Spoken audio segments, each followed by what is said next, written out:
Little Engines Can Do Big Things by Britt Allcroft. Things were very busy on the island of Sodor.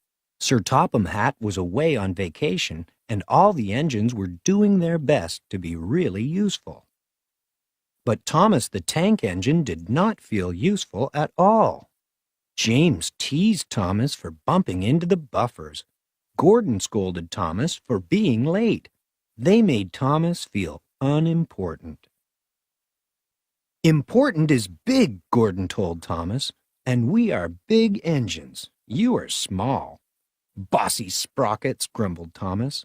"I'll show them." "Little engines can do big things," Thomas said to himself, "especially when they have nice blue paint like me." But just then, Harold the helicopter flew by, making a cloud of dust. Thomas's nice blue paint got all dirty. Two nasty diesels made fun of Thomas. "Let's start laughing now," they said, and they did. Thomas was determined to prove that little engines could be really useful too. That night, Thomas was right on time doing his mail route. He even comforted Percy, who felt bad for being late. The next morning, Thomas saw Henry looking glum. "Morning, Henry," peeped Thomas. "What's the matter?" "I've got boiler ache," Henry told him. Thomas offered to fetch some special coal for Henry. "Thank you, Thomas," said Henry. "Special coal will make me feel much better." Thomas smiled and puffed away, feeling really useful indeed. Near a set of old buffers, Thomas set to work collecting the coal cars. But the last car was not coupled properly. Thomas didn't notice the coal car sliding quietly backward. He didn't notice it mysteriously disappearing through the old buffers. It wasn't until later that Thomas realized the coal car was missing.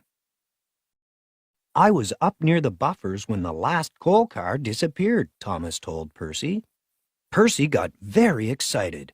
"Maybe those buffers are the entrance to the magic railroad," he cried.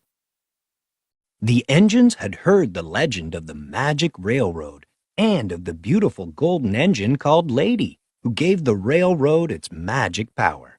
Lady had disappeared long ago, and the magic railroad had disappeared with her. "Percy, you are clever," Thomas exclaimed and hurried away. Thomas steamed back to the old buffers. He knew that bringing Lady back would be really useful, but he was nervous too. "What if I go on the magic railroad and my wheels don't work?" thought Thomas. "What if it's dark?" But Thomas kept going. He reached the old buffers and passed right through. The magic railroad was dark and scary, but it was also beautiful. Thomas found the missing coal car. With the car coupled properly, he continued along the magic railroad. Thomas passed through another set of buffers and into a world he had never seen before. This was the other end of the magic railroad and the home of Lady, the golden engine.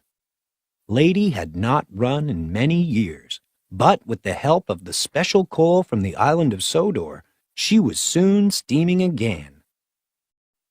As Lady moved along, her lovely, happy face was revealed once more. The rails became clear and golden, and beautiful shavings fell behind her and gathered between the tracks. The magic railroad was coming back to life. Thomas followed Lady back through the buffers. With a roar, the two little engines burst onto the island of Sodor. "Hooray for Thomas!" the engines cheered. Lady was back, and the magic railroad would run once again. "You see," said Thomas, "little engines can do big things."